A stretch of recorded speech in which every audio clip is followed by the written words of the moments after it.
From the shadows, they have engineered every major war, revolution, and recession. They control everything you read, everything you hear, and everything you see.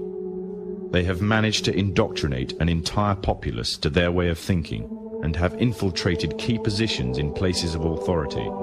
And it is from the shadows that they have created a new political order, a new economic order, and more sinister, a new religious order. Their ultimate aim is total global domination, and they will stop at nothing to reach their goal. The goal that was outlined in a speech given by former President of the United States, George Bush. What is at stake is more than one small country. It is a big idea, a new world order.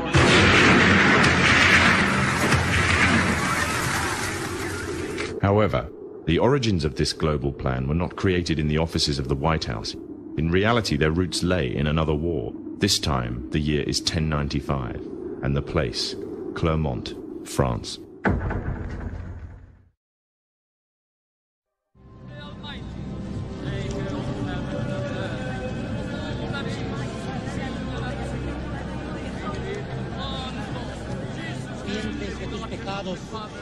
En el nombre del Padre, del Hijo y del Espíritu Santo.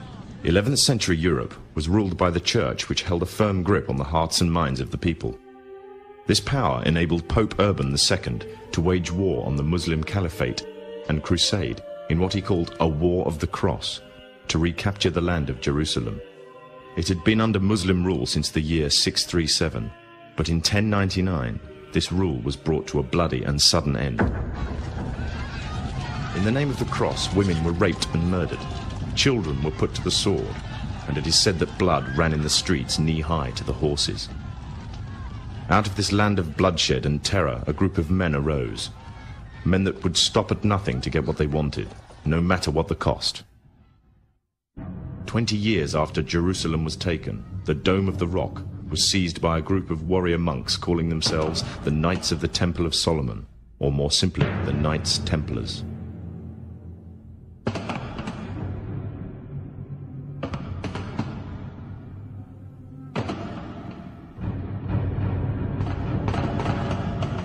In Jerusalem, the Templars began to deviate further and further away from the practices of Christianity.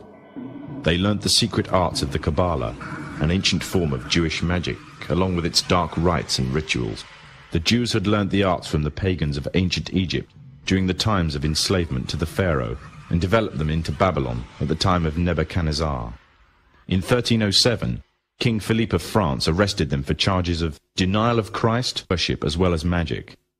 In 1314, Pope Clement V declared all Templars as heretics to Christianity, ordering all their properties to be seized. Their leader, Jacques de Molay, was captured and burnt to the stake. The Templars were cornered, and just when it seemed they were finished forever, a glimmer of hope arose from a seemingly certain end. They were to find a safe haven as well as an ally. But not in France. In fact, in a country in a desperate struggle for independence against the English. The country of Scotland.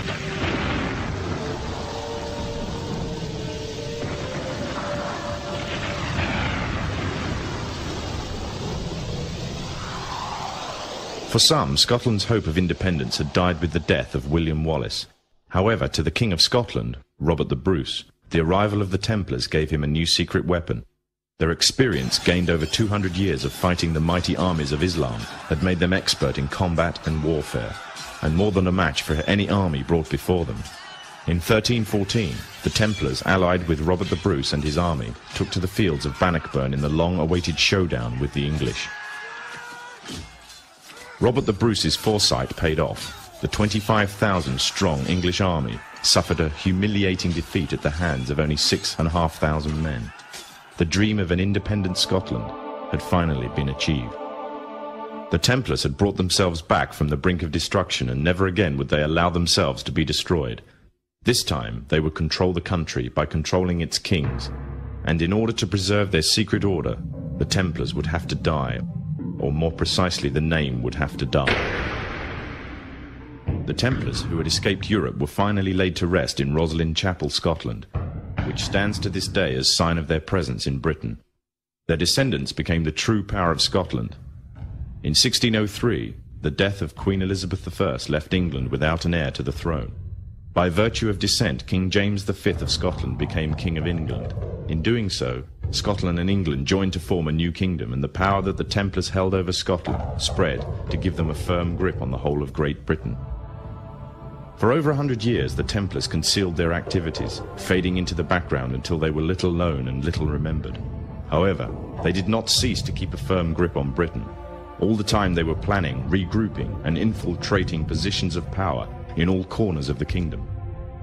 In 1717, the Templars made their reappearance in Europe.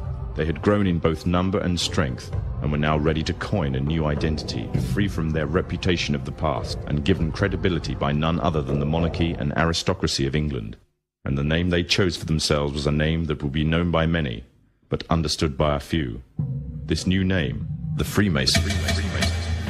The new identity and the grandeur of its members afforded the Masons with respect and dignity. The first royal member of the Freemasons was Frederick, Prince of Wales. The latest members include Prince Philip, the Duke of Edinburgh, and consort to the current Queen of England, Elizabeth II, who herself is a grand patron to the Masons. However, behind closed doors, the Freemasons were free to indulge in the secret rites and rituals handed down to them by their ancestors, and these became the basis of their levels of membership, called degrees. The Freemasons were not content with power in Britain alone. Their ambitions were far greater. In the years to come, the world would witness Europe and America being plagued by wars and revolutions, each more devastating than the other. However, these would not be as commonly believed, the spontaneous effects of a downtrodden people, but in fact schemes created by the exclusive few, driven by hunger for absolute power. All this would take place from the very country from which they had fled centuries earlier, and would become the base for their global domination.